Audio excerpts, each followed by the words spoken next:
Here on the streets of Hong Kong, triads are criminal organisations operating in counterfeiting, money laundering, extortion, drug trafficking, prostitution, just to name a few. But it hasn't always been that way.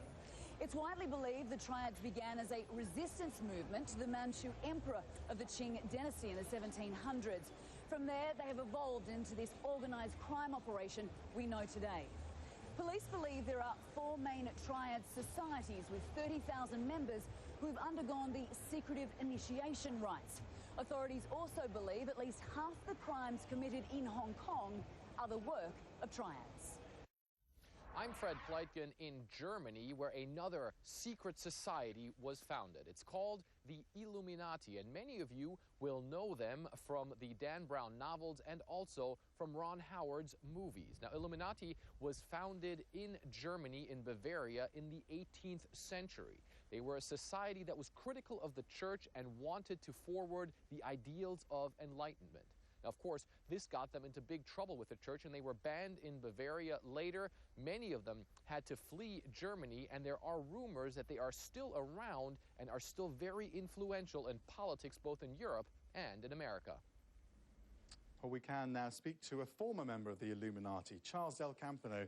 He's also the author of Secret Societies Exposed. He joins us now live from our Miami bureau. You've got to tell us, first of all, how you ended up in it. How does it happen? Did you get recruited? What happened?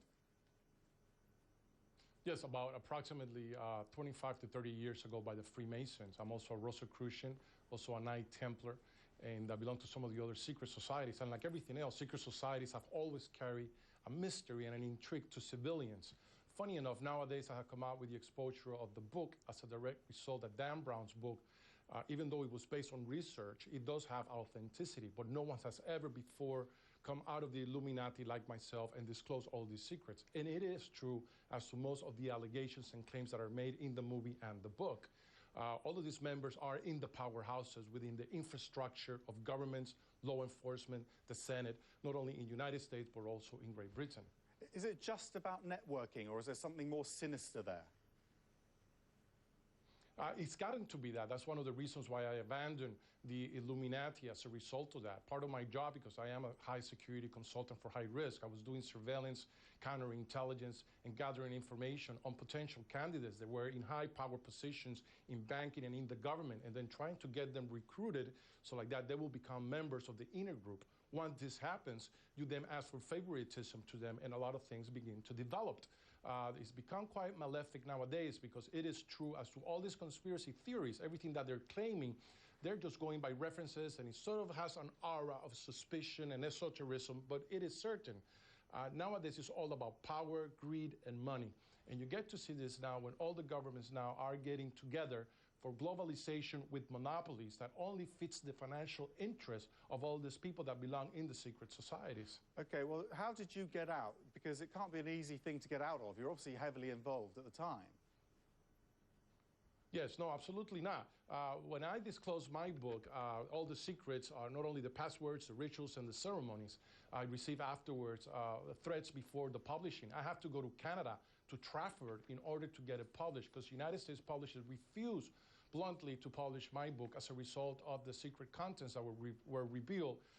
Coming from initiations that I had received with the inner circles, not only of the Royce-Croys, the Masons, the Martinist Order, Theosophical Society, and Agni Yoga. Some of them and I want to make sure I want to represent this. There are societies that are esoteric and mystical in nature, like the Theosophical Society in America and Agni Yoga. However, predominantly the Masons right now, they are expanding in all infrastructures of power positions in religion, in government, and the banking industry for self-interest of a very selective group, like previously some of the other people have mentioned on your program. And we've heard how they've been around for a very long time, and like I mentioned networking earlier, it's a secret form of networking. That's always been around as well.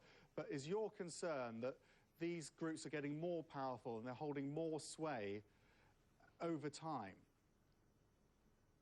Absolutely, absolutely. You hit it right on the nail.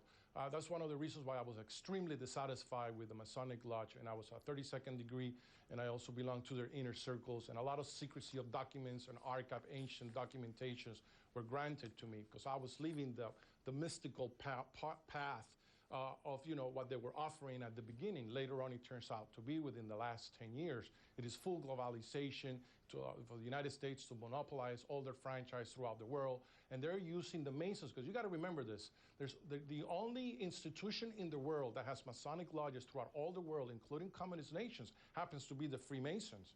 And if you look into the Grand Master's position, most of these people are people that are in presidential positions, in judicial positions, and also in government and banking. On a regular condition, if you did not qualify for a bank loan as a civilian and you don't have collateral or the proper credit rating, you are turned away. But if you are a Mason, you immediately qualify just because now you are part of the secret brotherhood. In return, later on, they come to you and ask you for favoritism, and they commit you without your decision or free choice to decide whether what's right and what's wrong, and then before you know it, you are involved in their conspiracies. Charles Del Campo, thank you so much for joining us. We can't confirm any of this, of course, by the nature of the story, so it's a personal view, but a fascinating one nevertheless. Barbaric practice for cultural custom.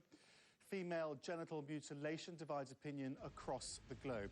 Up next, your connector of the day tells us why she thinks it should be outlawed.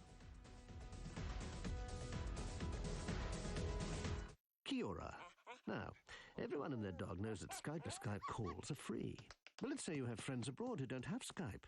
You can't spend all your cash phoning them. There'll be none left for ice cream. For a small amount of money a month, you can choose a Skype subscription that lets you call just one